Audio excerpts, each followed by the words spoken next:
Hello and welcome all of you on my YouTube channel Dr. MKG Transformation। Class 12th के exam oriented series में आज बात करेंगे important one liners के बारे में जो होगा कैंसर से सम। तो कैंसर की एक छोटी परिभाषा हम लोग दे सकते हैं कि कोशिकाओं का अनियंत्रित एवं असामान्य विभाजन से शरीर में जो विकार उत्पन्न होता है उसे ही हम कैंसर कहते हैं। कैंसर से संबंधित अध्ययन या विज्ञान या साइंस को हम ऑन्कोलॉजी के ब्रांच में कैंसर के कोशिकाओं की खास लक्षण देखें तो हम देखेंगे लॉस ऑफ कॉन्टैक्ट इनहिबिशन में कह सकते हैं संपर्क अवरोध का नुकसान। साधारण भाषा में आप समझ सकते हैं कि जब दो कोशिकाएं विभाजन करने के दौरान एक दूसरे के संपर्क में आती हैं तो इनका विभाजन रुक जाता है। कैंसर की कोशिकाओं में ऐसा नहीं होता, इसे ही हम लॉस ऑफ कॉन्टैक्ट इनहिबिशन कहते हैं। कैंसर के सेल होते हैं वो अमर हो जाते हैं, इमॉर्टल होते हैं, जल्दी मरते नहीं हैं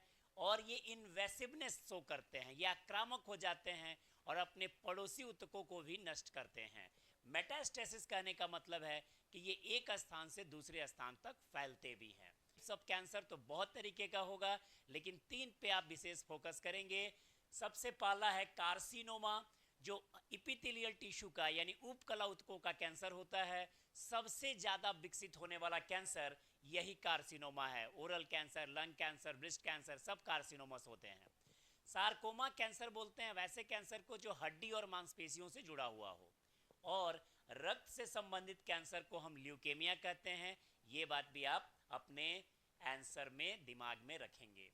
अगर हम कैंसर के प्रकार के अलावा अगर इसकी जांच पड़ताल की ओर जाएं तो सबसे इंपॉर्टेंट जांच पड़ताल में बायोप्सी सबसे इंपॉर्टेंट होता है, जहां हम ऊतकों का परीक्षण करते हैं। हालांकि सीटी स्कैन और एमआरआई भी एक इंपॉर्टेंट डायग्नोस्टिक टूल या जांच के रूप में इस्तेमाल किया जा सकता है।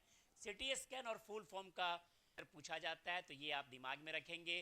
कंप्यूटेड टोमोग्राफी सीटी स्कैन का और मैग्नेटिक रिजोनेंस इमेजिंग एमआरआई का। अगर दुनिया भर में वर्ल्ड कैंसर को रोकने के लिए एंटी कैंसर दिवस 4 फरवरी को मनाया जाता है और कैंसर का जो मुख्य कारण है वो है ये ट्यूमर। और ट्यूमर को हम दो भाग में बांट सकते हैं। बेनाइन ट्यूमर अपने लोकेशन पे फिक्स रहता है और कम खतरनाक होता है, मेटास्टेसिस नहीं करता यानी ये फैलता नहीं है। इसके उलट मैलिग्नेंट ट्यूमर एक स्थान से दूसरे स्थान तक फैलता है, खतरनाक और जानलेवा होता है और ये मेटास्टेसिस के गुण को प्रदर्शित करता है। कैंसर के अगर हम ट्रीटमेंट की बात करें तो सर्जरी, कीमोथेरेपी, रेडियोथेरेपी, इम्यूनोथेरेपी जैसे विकल्प मौजूद होते हैं।